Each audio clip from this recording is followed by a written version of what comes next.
আসসালামু আলাইকুম। আপনারা কেমন আছেন? আশা করি সবাই ভালো আছেন।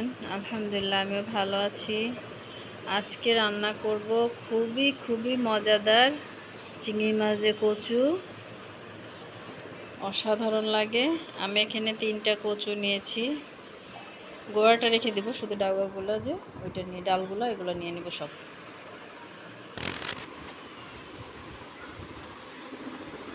কচুটাকে ধুয়ে তারপরে কাটবেন।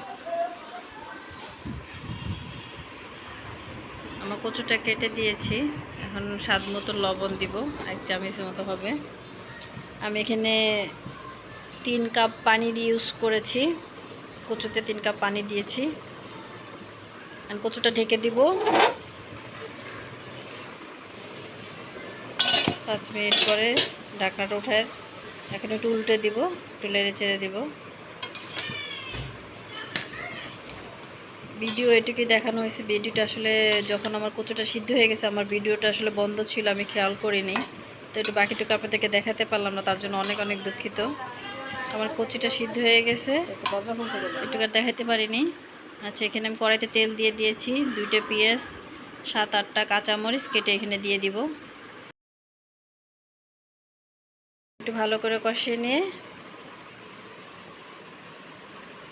আমি 1 চামচ রসুন বাটা ইউজ করব। আপনারা রসুন কুচি ইউজ করতে পারেন।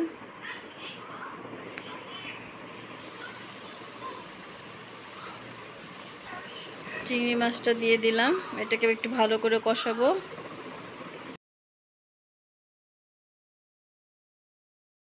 সবুজ যেটা সেটা কচু পাতা রান্না আছে, কচু ভর্তা আছে, কচু চিংড়ি মাছ ছাড়া কচু রান্না আছে, আপনাদের লাগলে আপনি একটু দেখে নেবেন।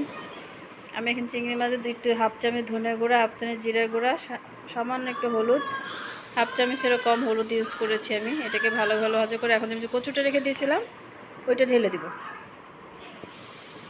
কচুটা যে ছেঁকে রেখে দিয়েছিলাম পানি ঝরানোর জন্য, এই যে এরকম সিদ্ধ, প্রায় এরকম সিদ্ধ হয়ে গেছে, তখন আমি নামিয়ে ফেলছি।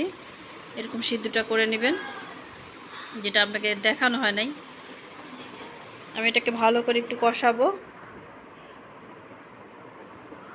লাড়াচাড়া করতে করতে দেখবেন এই দেখেন তেল বের হয়ে গেছে, দেখা যাচ্ছে তেল, পানিটা টেনে যাবে, দেখা যাবে তেল তেল আপনার সাইড দিয়ে তেল বের হয়ে গেছে।